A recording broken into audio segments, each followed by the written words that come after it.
¿Qué tal, hermanos? ¿Cómo están? Es un placer saludarlos nuevamente. Saben que en el año de 1969 yo tenía 12 años y en ese año había una gran algarabía en todo el mundo. Esa algarabía se debía a que el hombre conquistaría la luna. Todo el mundo hablaba de eso, los periódicos, los noticieros, en las conversaciones, en la calle, en el trabajo, en todos lados. Recuerdo muy bien un día, domingo de mañana, que mi padre, mi hermana la mayor, Graciela, y un servidor íbamos caminando por la calle, no recuerdo dónde íbamos, y salió la plática de que el hombre pisaría la luna. ¡Wow! Eso era extraordinario. Imagínense en aquel tiempo. Y mi padre dijo algo que nos sorprendimos mi hermana y yo. Dijo, ¿saben una cosa? Que el hombre no va a pisar la luna. Y nosotros nos quedamos sorprendidos, ¿verdad? Mirándolo. Pero mi hermana, que es la mayor, dijo, ¿pero cómo? Pues si todo el mundo sabe que el hombre va a pisar la luna, ¿por qué dices tú que el hombre no va a pisar la luna? Y mi padre, con una certeza y una firmeza que no se me olvida, dijo, porque Jesús va a venir antes. Eso fue en 1969. El 20 de julio de ese año, el hombre llegó a la luna. El pastor Alejandro Bullón, que ustedes conocen, cuenta una historia, una anécdota que él tuvo con el hermano que a su familia los llevó a la iglesia. Dice él que ese hermano cargaba en sus hombros al pastor Bullón y lo llevaba chiquito a la iglesia. Él por ese hermano conoció en la iglesia, por ese hermano se bautizaron, etc. Y después de algunos años que el pastor siguió su vida, su trayectoria, estudió ministerio, teología, se graduó de pastor y empezó a trabajar, un día de vacaciones fue a visitar aquel lugar donde él vivía. Obviamente lo invitaron a predicar. Y cuando salió de la iglesia preguntó por aquel hermano que los había llevado cuando él era niño a la iglesia y le dijeron, el hermano ya está muy grande, ya no puede caminar bien. Vamos a visitarlo, dijo el pastor. Así que fueron a visitarlo. Cuando llegaron a su casa le dijeron, aquí está Alejandro Bullón, y el hermano como pudo se sentó en la cama. A ver, Alejandro, siéntate aquí, le decía, siéntate aquí. Y el pastor se sentó y le dijo, es pastor, ¿verdad?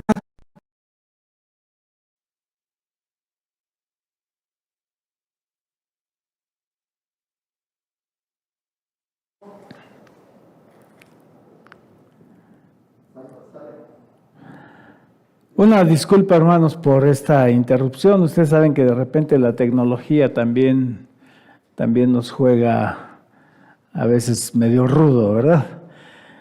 Les comentaba, hermanos, que ahora que he estado invitando a mis hermanos en las iglesias por donde este servidor ha trabajado durante estos 30 años, me sorprende, hermanos, me agrada, me satisface ver hermanos que llevan 30 años, 25, 15, fieles a Dios. Y eso es algo extraordinario. Yo conocí al hermano Jaime de la Fuente cuando él era soltero, imagínense, y sigue aquí.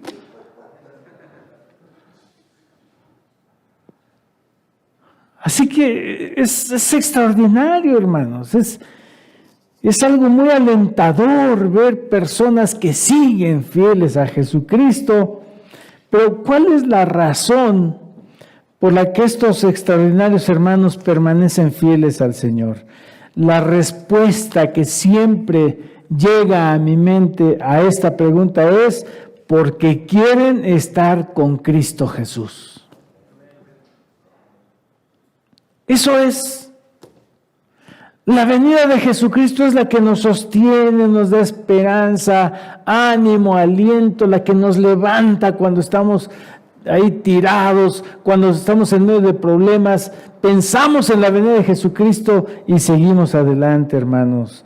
Y es que una de las formas más eficientes para permanecer firmes, para permanecer inconmovibles como una roca, es mantener fresca en nuestra mente y en nuestro corazón la bendita esperanza de la segunda venida de Cristo Jesús, con todas sus maravillosas consecuencias.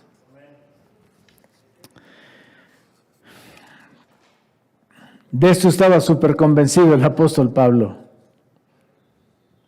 Por esa razón, en 1 Corintios capítulo 15, versículo 58, que ya fue leído, Pablo recomienda que los amados hermanos de la iglesia de Corinto permanezcan firmes y constantes, creciendo en la obra del Señor. ¿Por qué? Por todo lo que ya dijo anteriormente en el capítulo 15. Así que vamos a analizar muy rápidamente, porque ya son 1:55. Pero estamos ayunando, ¿verdad? ¿O no? Sí. Algunos están ayunando, ¿verdad? Bueno, algunos estamos ayunando, ¿no? Bueno, a mí el estómago me está dando las gracias de que lo estoy dejando descansar. Vamos a ver qué dice el apóstol Pablo en 1 Corintios 15. ¿De qué habla Pablo aquí en 1 Corintios 15? Miren, vamos a abrir nuestras Biblias, por favor. Abran sus Biblias ahí donde están, en sus casas. 1 Corintios capítulo 15, y vamos a empezar a leer el versículo 1. De hecho, este capítulo, hermanos, es extraordinario, es alentador, es bonito, ¿verdad? Miren cómo dice. Además os declaro, hermanos, el evangelio que os he predicado, el cual también recibisteis, en el cual también perseveráis. ¿De qué está hablando Pablo? Del evangelio. ¿Y qué es el evangelio? Bueno, la palabra evangelio proviene del latín evangelium y del griego evangelon, muy parecido. Esta es una palabra compuesta, es decir, tiene dos vocablos. La primera palabra es de labio dental, y esto significa bien. Y la segunda palabra es ángelos, que expresa la idea de mensajero. Por lo tanto, evangelio significa buenas nuevas o mensaje feliz. Entonces, cuando el apóstol Pablo dice, miren, hermanos, les declaro, hermanos, el evangelio, él le está diciendo, les declaro las buenas noticias, las buenas nuevas que les he predicado, ¿verdad? Entonces, Pablo dice a los hermanos de la iglesia de Corinto que él les declara el evangelio. En otras palabras, las noticias felices, las noticias de gozo que el apóstol Pablo les ha predicado son las que se dispone a hablar. Ahora bien, ¿cuáles son esas buenas noticias, esas buenas nuevas, esas noticias felices que causan tanta dicha, júbilo y optimismo y esperanza? Bueno, vamos a ver, porque son varias noticias. El evangelio está compuesto de varias noticias, hermanos. Vamos a leer Romanos 15, del 3 al 5. No cierren sus Biblias, no pierdan Romanos 15, porque ya vamos a estar leyendo varios versículos.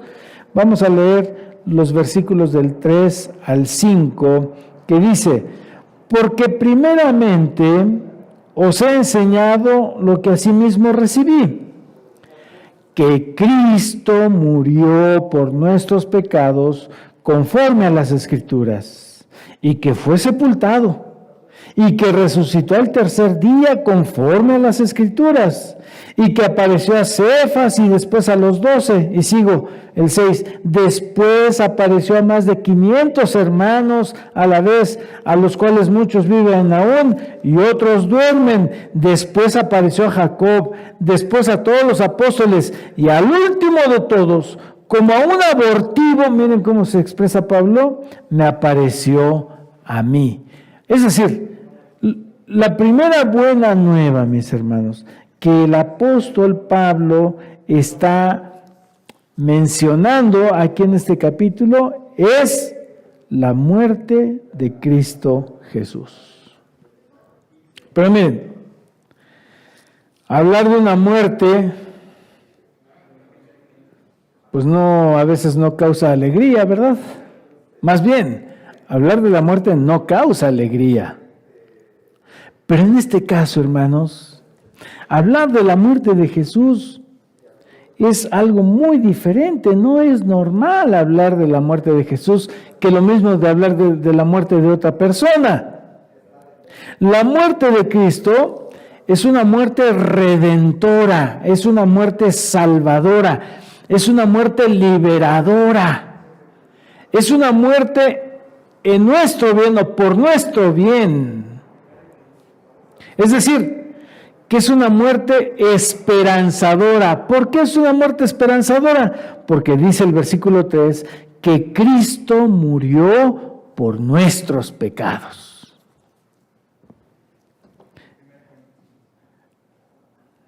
Es decir, murió en nuestro lugar. Como el apóstol Pablo lo explica en 2 de Corintios 5:21, no lo busquen, se los voy a leer. Dice, al que no conoció pecado, por nosotros se hizo pecado, para que nosotros fuésemos hechos justicia de Dios en él. Lo que quiere decir aquí, mis hermanos, es que la muerte de Cristo es una muerte sustitutoria, en la que Él no conocía pecado, pero por nosotros, por amor a nosotros, se hizo pecado para que nosotros fuésemos justicia de Dios en Él. Es decir, para que ustedes y yo seamos justos ante el Padre. ¿Y qué quiere decir esto?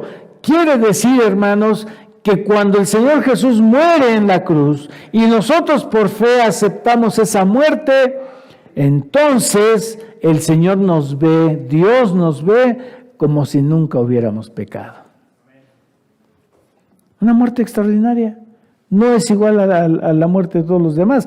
Así que la primera parte, mis hermanos, del Evangelio es la muerte de Cristo Jesús. Y aquí, mis hermanos, hablar de la muerte de Jesús, la justificación por la fe, es un tema larguísimo, enorme, que hasta se pueden dar semanas hablando de la justificación por la fe. Pero solamente vamos a dejar hasta aquí, por hoy, el momento. Pero una tonalidad, una cara diferente que va a tono con la muerte de Jesús, que tiene que ver con la muerte de Jesús en el Evangelio, en este Evangelio que el apóstol Pablo está mencionando, no habla solamente de la muerte, sino dice que Jesús no solamente murió, sino que también resucitó. Y esto de la resurrección de Jesús es de suma importancia en el Evangelio. Noten cómo lo expresa el apóstol Pablo. Vamos a leer ahí en 1 de Corintios capítulo 15, versículos del 12 al 20. Y voy a leer en una traducción moderna, en la traducción del lenguaje actual. Miren cómo dice, 1 de Corintios 15, 12 al 20. ¿Ya lo tienen? Voy a esperar que lo tengan ahí en sus casas, aunque no los veo, pero les voy a dar un segundito. Muy bien, leo. Miren cómo dice la palabra de Dios. La buena noticia, ¿qué es la buena noticia? El Evangelio, ¿verdad? La buena noticia que anunciamos es que Dios resucitó a Cristo. O sea, el Evangelio primero es la muerte de Jesús, pero también tiene que ver ¿con qué? Con su resurrección. Y sigue diciendo, pero entonces, ¿cómo es que algunos de ustedes dicen que los muertos no resucitan? Porque si los muertos no resucitan, entonces Cristo tampoco resucitó. Y si Cristo no resucitó, esta buena noticia, es decir, este evangelio que anunciamos, no sirve para nada y de nada sirve tampoco que ustedes crean en Jesús. Es decir, si ustedes no creen en la resurrección, ni crean en Cristo Jesús, porque no sirve para nada. ¿No? Y sigue diciendo, versículo 15, si fuera cierto que los muertos no resucitan, nosotros estaríamos diciendo una mentira acerca de Dios, pues afirmamos que Él resucitó a Cristo. Y si en realidad los muertos no resucitan, entonces tampoco Cristo resucitó. Y si Cristo no resucitó, de nada sirve que ustedes crean en Él, pues sus pecados aún no habrán sido perdonados. Y los que antes creyeron en Cristo y murieron están totalmente perdidos. Si nuestra esperanza es que Cristo nos ayude solamente en esta vida, no hay nadie más digno de lástima que nosotros. Sin embargo, Cristo resucitó. Esto nos enseña que también resucitarán los que murieron, dice el apóstol Pablo. Quiero resaltar 7 puntos rápidamente de esto que acabamos de leer. Número 1, la resurrección de Jesús es parte del evangelio, de las buenas noticias. Número 2, si no creemos en que el poder de Dios pueda resucitar a alguien, entonces no creemos que Jesús haya podido resucitar. Número 3, y si Cristo no resucitó, entonces este evangelio no sirve para nada.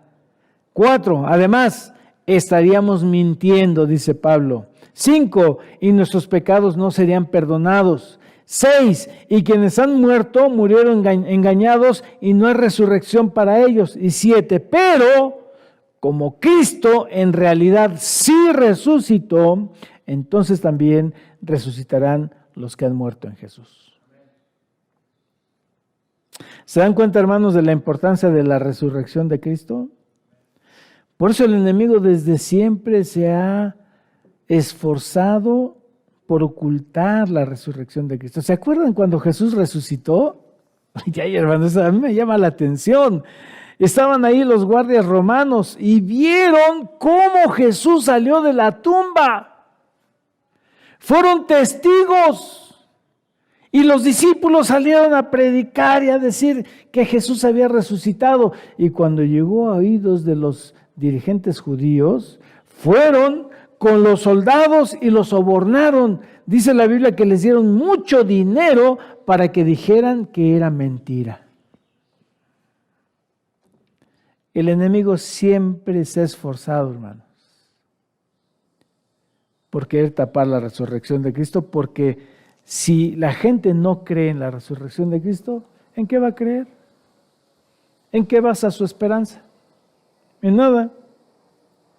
Así que la resurrección de Cristo es muy importante para el evangelio. Por eso el enemigo de Dios trabaja para ocultarla.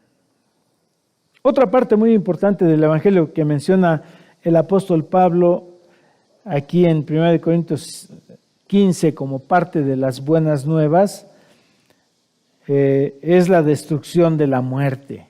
Miren, leamos 1 Corintios 15, 26. 1 Corintios 15, 26 dice: y el postrer enemigo que será destruido, ¿qué es? La muerte. Esa es otra buena noticia, hermanos. Esa es otra buena noticia que es parte del evangelio. La buena noticia, dice Pablo, es que el último enemigo a vencer es la muerte. Es decir, ya no habrá muerte. ¿Se imaginan vivir por siempre sin tener que estarnos despidiendo de nuestros seres queridos?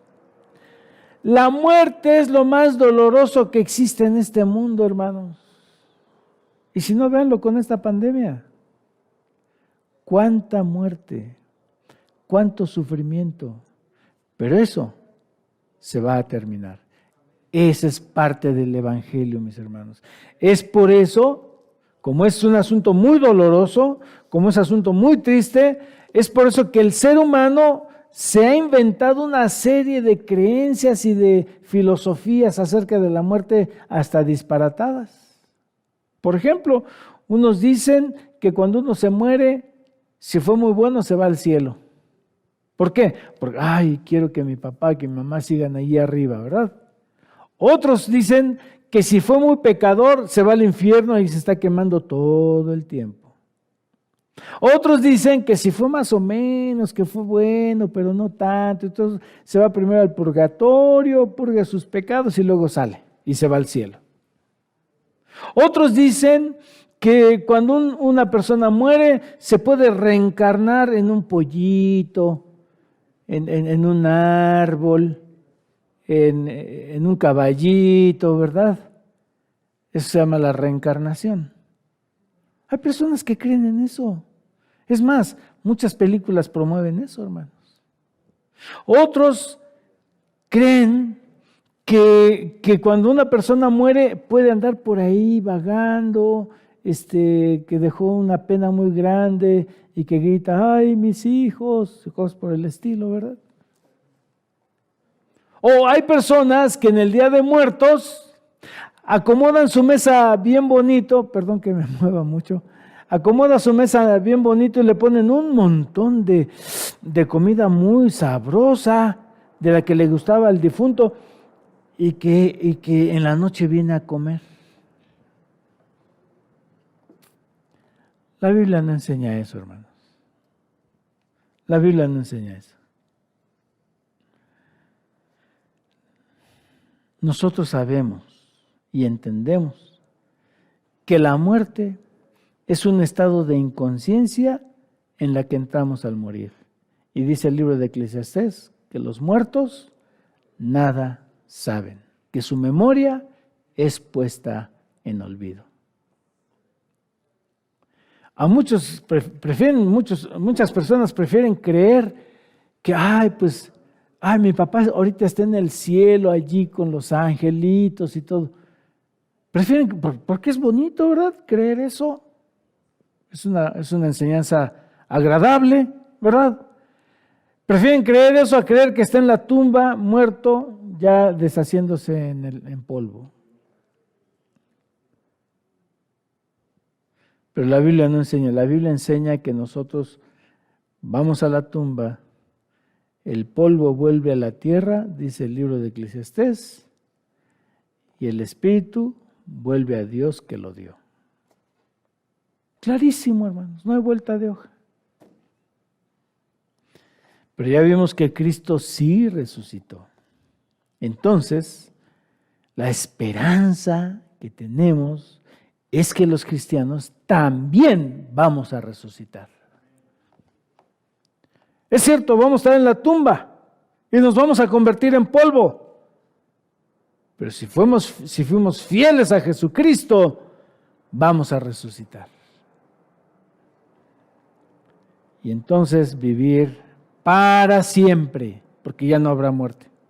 El último enemigo a vencer, dice Pablo, es ¿qué? La muerte. Ahora, ¿cómo vamos a resucitar? Bueno, las buenas nuevas del apóstol Pablo que menciona aquí en 1 Corintios 15 nos dice un misterio de cómo es que vamos a resucitar, ¿verdad? Miren, vamos a ver, este pasaje es de mis preferidos. 1 Corintios 15, 51 al 54 dice de la siguiente manera. He aquí os digo un misterio, pero miren cómo lo traduce la traducción del lenguaje actual. Les voy a contar algo que Dios tenía en secreto. Qué interesante, ¿no? Dice, aquí os digo un misterio, un secreto. No todos moriremos, pero todos seremos transformados. Y escuchen bien esto, hermanos, seremos transformados. Ahorita vamos a platicar sobre esto. En un abrir y cerrar de ojos, es decir, así. En un abrir y cerrar de ojos, cuando Cristo vuelva, se oirá el último toque de la trompeta y los muertos volverán a vivir para no morir jamás. Y nosotros seremos transformados. El apóstol Pablo se contaba entre los vivos. Ya aquí en Tesalonicenses también él dice, luego nosotros, los que vivamos, los que habremos quedado. ¿Se dan cuenta? Porque Pablo, él quería estar vivo cuando Jesús viniera. Por eso él dice, ¿verdad? Y nosotros seremos transformados. Dios cambiará estos cuerpos nuestros que mueren y se destruyen por cuerpos que vivirán para siempre y que nunca serán destruidos. Cuando esto suceda, se cumplirá lo que dice la Biblia: la muerte ha sido destruida. ¿Dónde está ahora su victoria? ¿Dónde está su poder para herirnos? Mis hermanos, las buenas nuevas, las buenas noticias, el Evangelio incluye no solo resucitar, sino vivir para siempre y con un cuerpo transformado. Extraordinario, hermanos, maravilloso, asombroso. Es decir, si yo tengo algo que me está estorbando, pues ya no me va a estorbar, ya no va a existir. Y qué bueno, ¿verdad, hermanos? Todos seremos como Adán y Eva, perfectos, transformados, cambiados, así es. ¿No les parece algo maravilloso? Así que las buenas noticias de las que Pablo habla en 1 Corintios 15 es: Jesús murió por nosotros. Jesús murió en nuestro lugar y para perdón de nuestros pecados. Número 2, no solo murió, sino también resucitó. Y la resurrección de Cristo, número 3, nos da la esperanza de nuestra resurrección. Y 4, el Señor va a destruir la muerte. Ya no habrá muerte, como dice San Juan en Apocalipsis, no habrá muerte, ni dolor, ni llanto, ni clamor. Y número 5, resucitaremos para vivir por la eternidad con cuerpos transformados. Es por esta razón que el apóstol Pablo dice al final del capítulo, en el versículo 58, así que hermanos, es decir, la traducción del lenguaje actual dice, por eso, mis hermanos, es decir, por esto que les estoy diciendo, de la muerte, de la resurrección, de la transformación, etcétera, etcétera. Así que, hermanos míos, amados, estad firmes y constantes, creciendo en la obra del Señor siempre, sabiendo que vuestro trabajo en el Señor no es en vano. Hermanos y hermanas que se acaban de bautizar, no es en vano lo que hicieron. No es en vano. No es en vano trabajar por el Señor, no es en vano desvelarse, no es en vano dejar otras cosas por meterse al estudio bíblico, no es en vano dejar otras cosas para dar el estudio bíblico, no es en vano, hermanos, es para nuestra salvación. En esta hora, hermanos, yo quiero animarlos a que sigan el consejo del apóstol Pablo. Número 1, manténganse firmes, no decaigan. Nos vamos, no sé a dónde nos vamos a ir, pero espero que cuando venga otra vez a Narvarte, sigamos firmes. Número 2, crezcan en la obra del Señor. Trabajen para Dios, porque no es en vano. Porque nada de lo que hagan para el Señor será inútil. Todo redundará en bendiciones. Y sobre todo, estaremos con Cristo Jesús. Nos vemos cuando Jesús venga, hermanos. Nos vemos. Con nuestros cuerpos transformados. Sí nos vamos a reconocer, ¿eh? Dice la hermana White que sí nos vamos a reconocer. Ya van a ver al pastor Delgado. A lo mejor con barba, pero sí me va a salir bien ahora.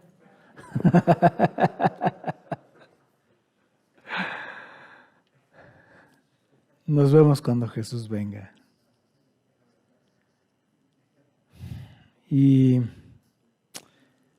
siempre vamos a estar felices. Siempre. Siempre. Vamos a estar felices porque vamos a ver a nuestros seres queridos que ya se adelantaron. Y porque vamos a estar en la compañía de Jesús. Y estaremos con Él. Platicaremos con Él. Nos va a abrazar. Y nos dirá: bien, buen siervo y fiel. Sobre poco has sido fiel. Sobre mucho te pondré. Entra en el gozo de tu Señor. Y ahí estaremos, hermanos. No se desanimen. Lo que el Señor tiene para nosotros es mucho más alto, mucho más grande que cualquier cosa que nos ofrezca este mundo, por placentera que sea. Luchemos por estar con Jesús. Yo quiero orar por esta iglesia nuevamente. Vamos a orar. Jehová te bendiga y te guarde. Jehová haga resplandecer su rostro sobre ti y tenga de ti misericordia. Jehová alce sobre ti su rostro y ponga en ti paz. Que el Señor les bendiga. Amén.